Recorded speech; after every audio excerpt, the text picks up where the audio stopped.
धर्म का अंतिम रण धर्म क्षेत्र। सभी प्रभु प्रेमियों को मेरा प्रेम भरा राधे राधे।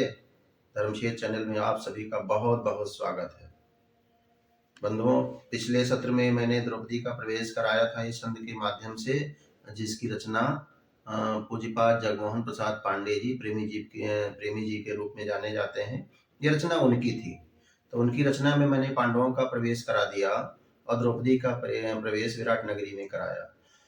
अब नंबर आता है कि जिस महल में प्रवेश किए थे पांचों पांडवों और द्रौपदी, उस महल की सुंदरता कैसी थी, वो महल सजा हुआ कैसे प्रतीत होता था और किससे किससे सजा हुआ था, जरा उनके चित्रण पर ध्यान दीजिएगा।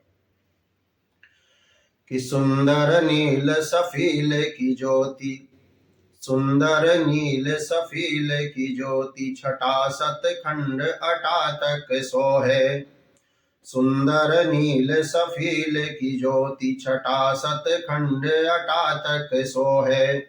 और मोती की झालरी पूरी अटारी में, चौक सजी रत्नाकर को है।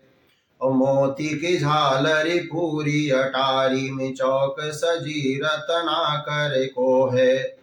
और हीरे की जाली लगी हर खंड में, हीरे की जाली लगी हर खंड में, जाको प्रकाश प्रभाकर को है। और राजा विराट के वासत खंड को देखी के देवन को मन मोहे। राजा विराट के वासत खंड को देखी के देवन को मन मोहे। क्या दिव्यतम सुंदर सजावट थी राजा विराट के महल की। इस तरह उनके महल के प्रत्येक खंड अटारी तक सब मोतियों की झालर लगी हुई थी। चौकी भी हीरे जवाहरात मणियों से सजी हुई थी। हीरे की जाली लगी हर सेगमेंट में, हर खंड में, मकान के हर खंड में इस तरह प्रकाशित हो रही थी, सुशोभित हो रही थी, लगता था कि सूर्यदेव का स्वयं प्रकाश जगमगा रहा है राजा विराट के महल को। आगे दर्शन करिए। महल के बाहर की तरफ, अरे कोटे के बाहर खाई खुदी यस। महल के बाहर खाई खुदी थी, बहुत बड़ी खाई थी।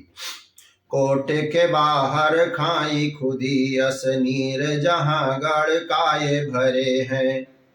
वहां का पानी बहुत गहरा था, गड्ढा इतना ज्यादा था, इतना ज्यादा था कि हाथी भी चली जाए तो भी उसका पता न चले चारों तरफ। इस सुरक्षा की दृष्टि से दर्शन करें और श्रवण करें। अरे कोटे के बाहर खाई खुदी यस, नीर जहां गढ़ काये भरे हैं। और हाथी पता न चले गहराई में, नाकी तथा घड़ियाल परे हैं। हाथी पता न चले गहराई में, नाकी तथा घड़ियाल परे हैं। इतना गहरा था कि हाथी भी पता न चले अगर उसमें जो है डुबकी लगाए या उसमें खड़ा हो जाए। दूसरी चीज, नाक और घड़ियाल भी उसमें भरे पड़े थे सुरक्षा की दृष्टि से। तो ये आते जाते कैसे थे, जरा एक बार पुनः श्रवण करें इस छंद का। कोटे के बाहर खाई खुदी यस, नीर जहां गढ़ काये भरे हैं। कोटी के बाहर खाई खुदी यस, नीर जहां गढ़ काये भरे हैं। और हाथी पता न चले गहराई में, नाकी तथा घड़ियाल परे हैं। हाथी पता न चले गहराई में, नाकी तथा घड़ियाल परे हैं। और आने जाने की सुरक्षा, नाव पटेल परी समूह, नाव झुंड में रख दी गई थी। नाव पटेल परी समूह, चढ़ी आवन जाने वो पाए करे हैं। नाव पटेल परी समूह, चढ़ी आवन जाने वो पाए करे हैं।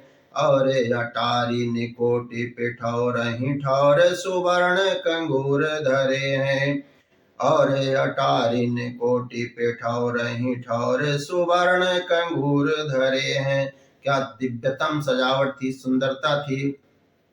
महल में जितने कंगूरे बने हुए थे और उस कंगूर में स्वर्ण जड़े हुए थे, ऐसी दिव्यतम सुंदरता थी। ये तो रही महल की, ये तो रही महल की शोभा सुंदरता का वर्णन।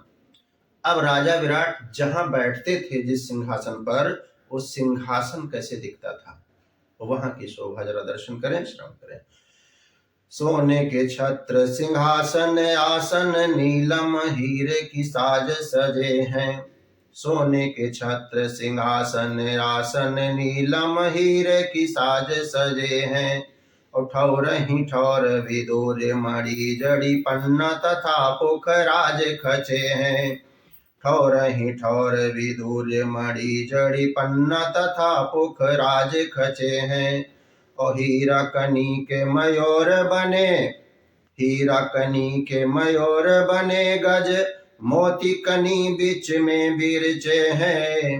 हीरा कनी के मयूर बने गज मोती कनी बीच में बिरचे हैं। तापर राजा विराट जी बैठत देखे के इंद्र कुबेर लजे हैं। तापर राजा विराट जी बैठत देखे के इंद्र कुबेर लजे हैं। क्या दिव्यतम शोभा थी राजा विराट के सिंहासन की।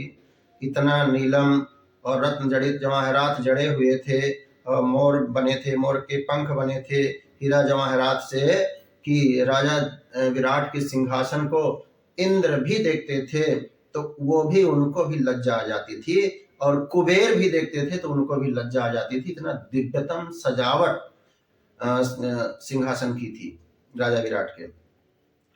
अब इसके आगे का जो वर्णन आता है वो हम आगे के सत्र में आपको बताएंगे, क्योंकि वो है राजा विराट के यहाँ जो बाग बगीचे थे, उस बगीचे की शोभा कैसी थी, किस प्रकार के कितने कितने पुष्प लगे थे। तो 5-6 छंद में उसकी भी सुंदरता आपको वर्णन करेंगे। आपको बहुत बहुत धन्यवाद, बहुत बहुत साधुवाद। धर्म की यात्रा जारी है।